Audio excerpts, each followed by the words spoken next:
आज हम उस शक्ति की बात करेंगे जो चुपचाप बिना जबरदस्ती के प्रभाव डालती है। क्या आप मानते हैं कि प्रभावशाली बातचीत के लिए शब्दों से अधिक ऊर्जा महत्वपूर्ण है?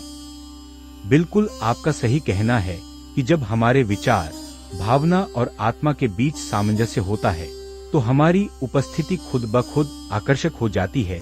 एक किस्सा साझा करूं।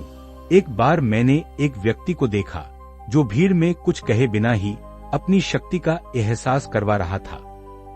इसके बावजूद कई लोग मानते हैं कि प्रभाव बनाने के लिए जोर और दबाव जरूरी है। क्या यह गलतफहमी नहीं है कि गूंगी नहीं बोलते बल्कि समय के साथ धीरे से अपनी उपस्थिति दर्ज कराते हैं? यह बिल्कुल सही है कि एक अध्ययन में यह पाया गया कि जो नेताओं ने आत्मकेंद्रित होकर शब्दों का उपयोग किया, उनका प्रभाव दीर्घकालिक रहता है। लेकिन समाज में यह विचार रह जाता है कि जोर से बोलने वाला ही शक्तिशाली होता है। आगे बढ़ते हुए हम कैसे सुनिश्चित करें कि हमारी आंतरिक ऊर्जा अधिकतम प्रभाव डाल पाए? आपकी सलाह क्या होगी? पहला कदम आत्मनिरीक्षण है।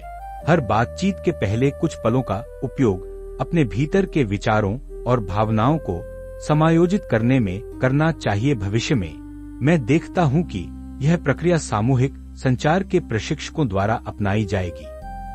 हमें अपने भीतर की शक्ति को आवाज में कैसे बदलना चाहिए ताकि लोग केवल शब्द नहीं बल्कि ऊर्जा महसूस करें? चुंबकीय आवाज वो होती है जो आपके भीतर के शांति से उपजती है। यह बहुत हद तक म्यूजिक के सुर व ताल जैसा है, जहां हर शब्द सही समय पर सही तान में आता है। लेकिन चुंबकीय ध्वनि के बावजूद कई लोगों को लगता है कि अगर उनकी आवाज तीव्र नहीं होती तो उन्हें अनसुना कर दिया जाएगा। क्या यह सही है? बिल्कुल नहीं। ऑक्सफोर्ड के एक शोध पत्र के अनुसार धीरे से की गई शांत आवाजें अक्सर अधिक ध्यान आकर्षित करती हैं, क्योंकि वे सुनने वालों को अपने आप खींचती हैं। तो हम क्या कदम उठाएं ताकि हम उस प्रकार की आवाज विकसित कर सके? शांति से प्रभावी बोलने की कला को आप कैसे परिभाषित करेंगे? क्या यह केवल नर्वस सिस्टम को शांत करने का मामला है या कुछ और? शांति से बोलना वास्तव में आत्मिक संतुलन का प्रश्न है। जैसे कि योग में संतुलन की मुद्राएं होती हैं, वैसे ही संवाद में भी चाहिए। मैं एक साधु को जानता था जो केवल मौन में ही संवाद करता था और उसके प्रभाव अब तक यादगार हैं।